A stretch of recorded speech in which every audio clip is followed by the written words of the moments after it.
At nagyaya nga ng breakfast date si Daddy for today's video. Kaya sino ba naman ako para tumanggi, no? Alas 6 pa nga lang ng umaga ay umalis na nga kami ni Daddy. Mag-breakfast date nga daw kami dito sa nakita naming overlooking restaurant sa Angono, Rizal.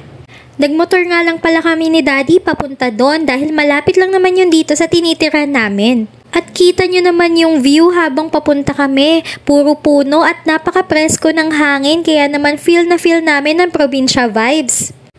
Ito ang aming bebe time. Char! At yun nga, minsan lang naman kasi talaga kami umalis ni Daddy kaya naman sinamantala namin na nandun yung mga bata sa lolo't lola nila.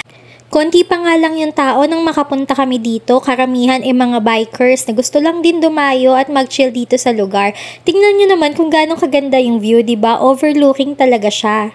At ito nga yung cafe na dinayo namin dito sa Angono, ang Vista Cafe. At kita nyo naman kung gaano kaganda yung ambience dito sa lugar, hindi ba? Pagpasok mo pa lang, ito na kaagad yung view na makikita mo.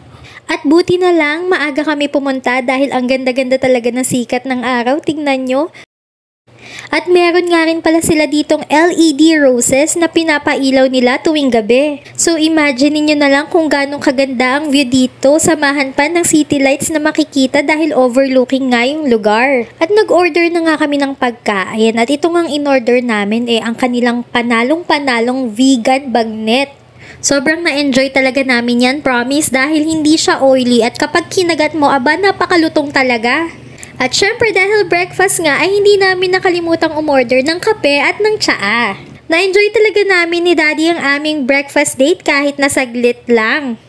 Masarap na pagkain, magandang view at small talk lang about sa aming future, okay na kami dyan, hindi ba? So yun lang, maraming salamat sa panonood. Thank you, bye!